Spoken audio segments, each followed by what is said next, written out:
L'info du Grand Lille en continu. Adrien Lanois. Mardi 4 avril, bonjour à toutes et à tous, bienvenue sur Grand Lille TV, merci de votre fidélité et bon éveil, bon appétit, surtout si vous êtes à table pour le petit déjeuner. 7h30 en direct, voici d'abord vos prévisions météo du jour avec certes quelques nuages dès ce matin et tout au long de la journée, mais aussi du soleil, du ciel bleu, de très belles éclaircies. Aujourd'hui, pas de précipitations, toujours pas de pluie aujourd'hui ni cette semaine. Le temps semble se maintenir tout de même au beau fixe avec des températures toujours aussi douces, 17 degrés prévus pour cet après-midi. On en reparle bien sûr avec vos prévisions météo complètes après ce journal. À la une également, l'image de l'agglomération ce matin en direct, en temps réel. Le point route et les ralentissements habituels ce mardi matin sur la 25, la RN41, la 1, la 23, la 22. Pour rejoindre Lille, le trafic se charge et se densifie de plus en plus. Soyez prudents et patients au volant.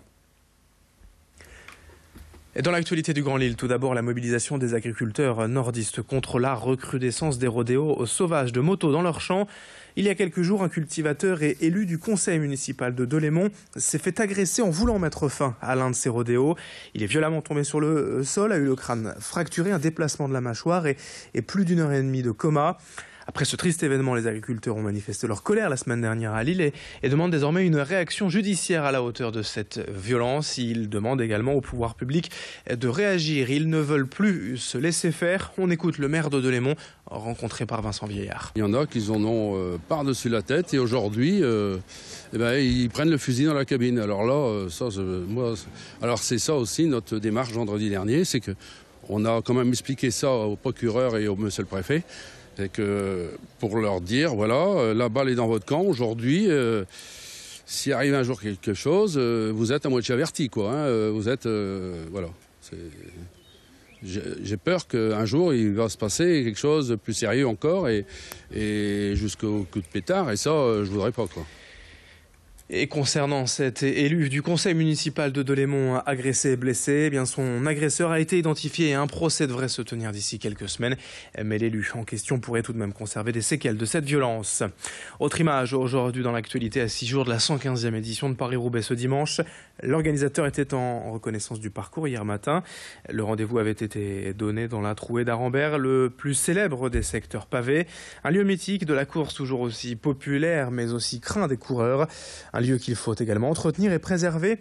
La région a ainsi demandé le classement en site historique des pavés de Paris-Roubaix. Et Xavier Bertrand, président des Hauts-de-France, a profité de cette reconnaissance hier pour signer un partenariat entre la région, les lycées professionnels horticoles de Rhêmes et de l'Homme et les associations d'amis de Paris-Roubaix pour la rénovation annuelle des secteurs pavés. Explication avec le directeur de la course, Christian Prudhomme, au micro de Louis Caillé. Ici, on a le décor. Effectivement, ces 2400 mètres tout droit à travers la forêt, la drève des boules d'airain. Juste derrière nous, le chevalement de la mine de Walers-Arambert. Donc on est non seulement dans la course Paris-Roubaix, mais on est aussi dans des lieux d'histoire où des gens vivent et ont vécu. Le monument à Jean Stablinski qui avait fait découvrir la Trouée d'Arambert à Albert Bouvet à l'époque aux organisateurs du Tour de France et de Paris-Roubaix. Dire ici, moi j'étais à la mine au fond, là en dessous, et puis je l'ai aussi parcouru à vélo. Donc on est vraiment dans la légende du cyclisme, dans cette grande région aujourd'hui des Hauts-de-France, grande région qui a fourni tant de champions et tant d'hommes durs au mal et donc aussi de champions cyclistes. L'arène des classiques, c'est donc ce dimanche avec 2 nouveaux secteurs au programme pour un total de 55 km de pavés. En bref, dans cette édition, l'enquête dans l'affaire de l'attribution du marché public de la construction du stade Pierre-Mauroy a pris un nouveau virage hier avec la garde à vue du président de la métropole européenne de Lille, Damien Castelin, et 4 autres personnes.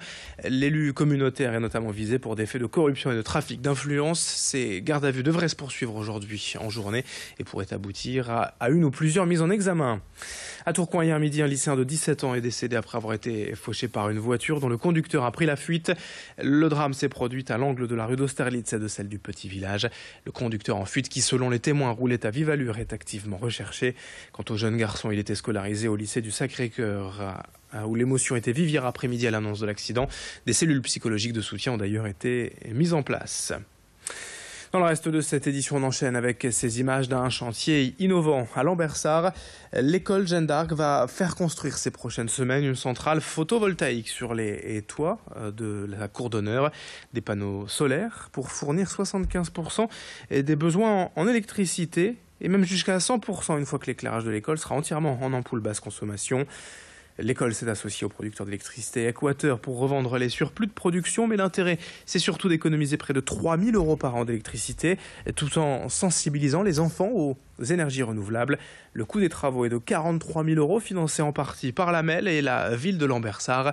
Explication avec une des responsables de l'école au micro de Xavier Silly. D'abord pour les enfants, c'est d'apprendre effectivement ce que c'est que l'énergie verte, parce que le but, c'était quand même un but pédagogique.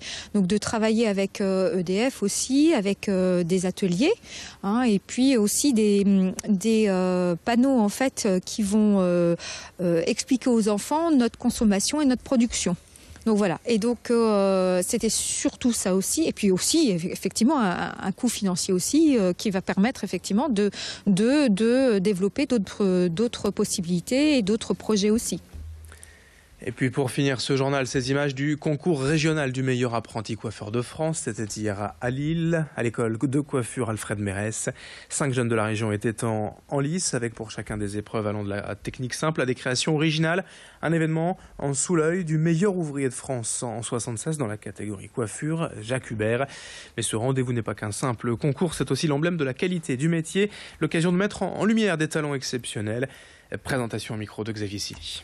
Plusieurs épreuves qui leur sont proposées cet après-midi. Donc ils ont une coupe brushing de prévu. Donc ils ont dû réaliser une coloration au préalable et vont devoir réaliser une coupe brushing en 50 minutes. Et montrer leur créativité et leur originalité sur ce travail. Ensuite, on a une seconde épreuve, une épreuve qui est consacrée notamment à la tête malléable. Donc c'est un travail de cran, de vagues.